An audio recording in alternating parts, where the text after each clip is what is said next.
One of the questions I've been getting, particularly from young people, is how do we think about, process, feel what's going on around us locally and globally. We have obviously a pandemic on our hands in our globe. As a nation, we've recently had the locust invasion.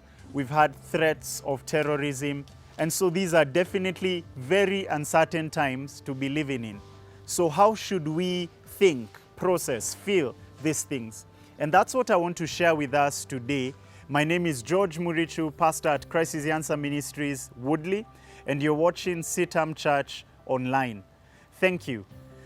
First and foremost, what an honor it is that we have a digital platform in these times of social exclusion, isolation. Many places, many countries in the world are going through a total lockdown. Countries have been shut down, with those within not allowed to exit, those without not allowed to come in. And so we thank God that in His providence, He has allowed us to advance in our technology and to have digital connectivity. So thanks be to God for this platform, that we're able to advance the gospel, we're able to point people to our hope as the kingdom of God.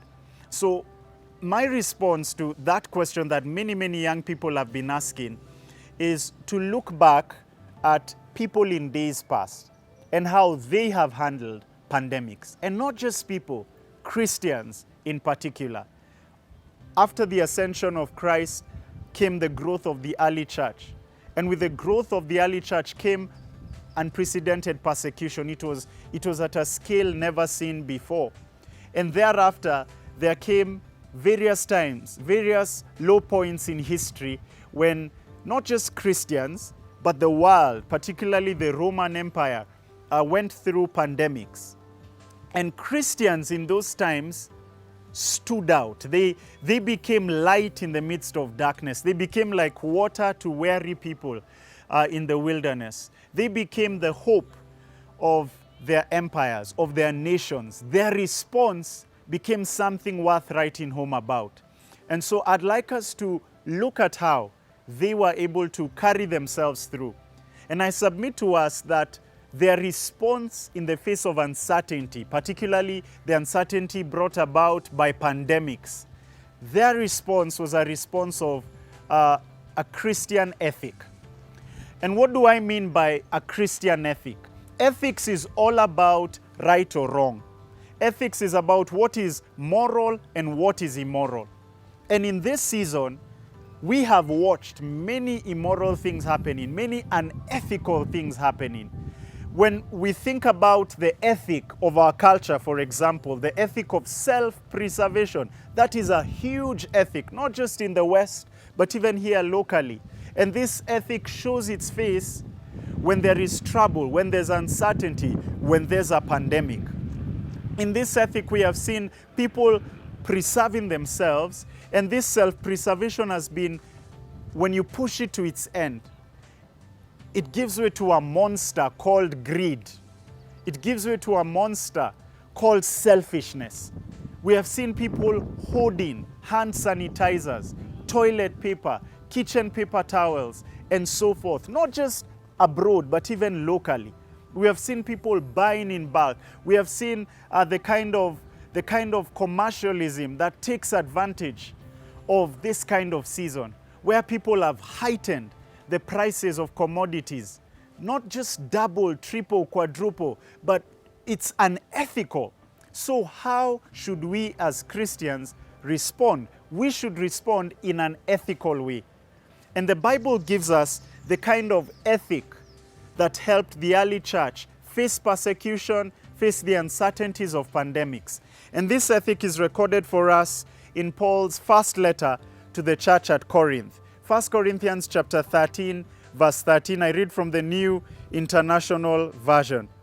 It says, "And now these three remain, faith, hope, and love. But the greatest of these is love." These three remain, faith, hope, and love. But the greatest of this is love.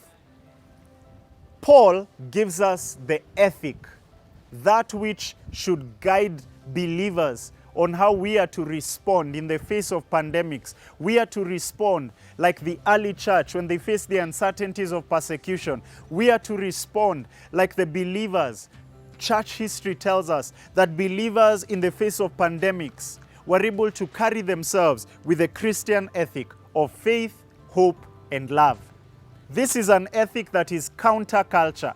This is an ethic that is totally at odds with what we see in our news. When everyone is going for panic buying and some retailers are basically charging exorbitant amounts for whatever commodities are on demand. We as believers are meant to be the counterculture.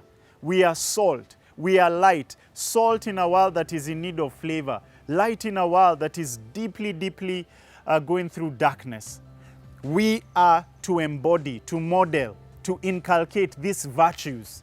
We are to model this ethic of faith, hope, and love. And in Paul's particular culture, the ethics that were held in high honor, it was not faith, it was not hope, it was not love. In his Greek-Roman culture, Greco-Roman context, there was a great emphasis on courage and fortitude, and of course, that has its place. Yet Paul tells us that the ultimate virtues for Christians, the ultimate ethic for Christians, it is love. So over the next number of videos, we'll be working our way through these three virtues. And in our next video, we'll start off with the virtue of faith. And I just want to pause and challenge you to think about this ethic. As you watch this video now, perhaps on a laptop, on your phone, in the midst of all the uncertainties that we're facing, would you say that this virtue, these virtues, this ethic is representative of your life? Believer, would you say that this is representative in your life, in your family? Would your family members bear witness to your life as a life of faith, hope, and love? That's a challenge that I want to leave you with.